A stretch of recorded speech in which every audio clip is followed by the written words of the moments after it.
Backstage Diaries. Check. In this episode, Panic at the Disco preps for a big show. Mike Posner gets camera ready. Alone time with Alessia Cara. And Coleman Hell at the legendary Fonda Theater. I'm taking you back to Vegas when this all started. I met the other original guys when I was 17. I actually, when I met the guys, I was just a temporary guitar player. I was just filling in for their friend that couldn't play a couple shows. Then, it turns out he never showed up again. And then, like, another month after that, they heard me sing, and they made me the singer of the band. And then from that point, it was just tour. Just endless amount of tour, and I loved it. First time in the studio was incredible. First show was incredible. I caught the bug, and I just haven't stopped since, man. Until we feel alright. Until we feel alright.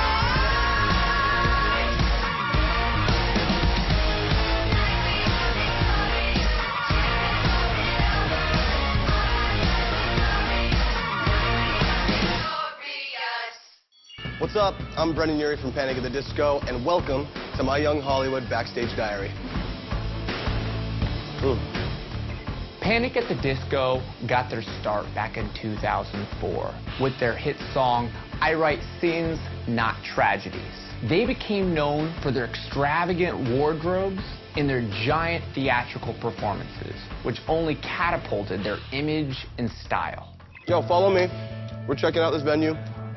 We're getting ready for sound check at the moment. Sound check's very important because this is where you work out all the kinks, all the bugs, sometimes a cover or two. But this is like where you get to know the venue intimately before everybody rushes in and then it's just carte blanche for chaos. So let's take a walk down. I actually had these installed from a different venue, all these seats. This is from my grandma's home theater. She's super rich, so there's that. Picking a venue to match the style is incredibly important to me, especially for a live show. Especially for a CD release party like tonight, it's gonna be insane. And I looked at a couple different ones, but what helped me decide on LA Tower Theater was not only seeing the pictures, I'd heard that a couple other bands had played here, and hearing from other people, reading the reviews, just saying how much fun they had.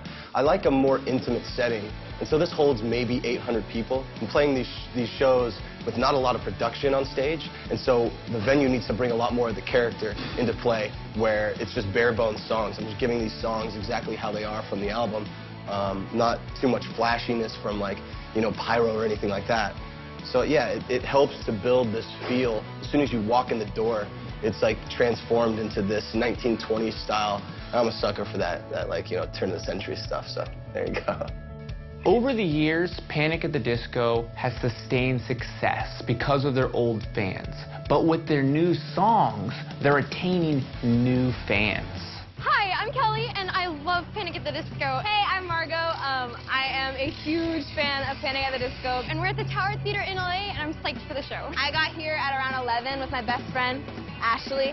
We leave at 3 in the morning, even though we stayed up late making posters, and we've been waiting since 7:30 is when we pulled in. Meeting fans from the beginning, from what I noticed, it was kind of a mashup of different people. The first show I ever played was in a place in Vegas, a place called Family Music, and they had a little thing in the back that held maybe 250 people. The first time that people showed up there, it was just random people. We had a couple, an older couple in like their 40s fly in from Orlando. They're like, oh, we flew in for the show. I was like, dude, we haven't ever played a show. This is crazy that you flew in.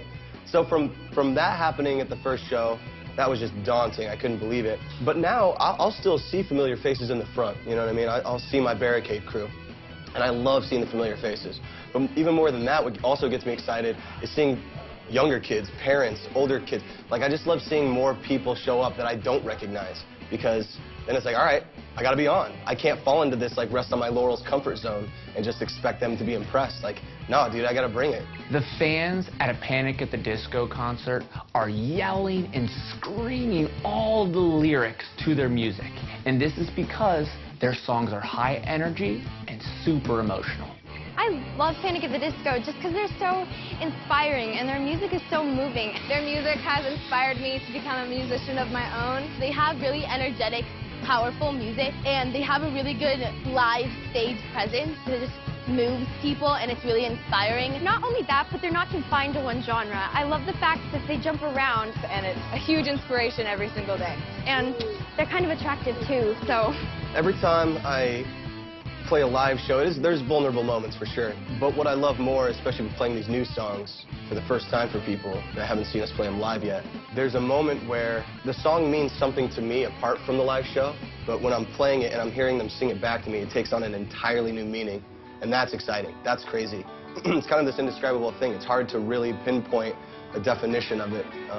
You more just sense it and you get a feel for it, and that's what's incredible. So I love playing new stuff. I want to connect, and also I have an affinity for fans. Like if I'm a fan of a band I admired for a long time, I go to see their show, don't just play the new stuff, man.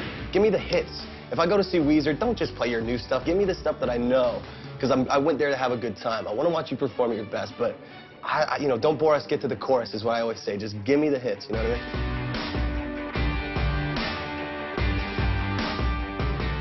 All right, guys, I have been Brendan Urie from Panic at the Disco. Thank you so much for joining me on this Backstage Diary.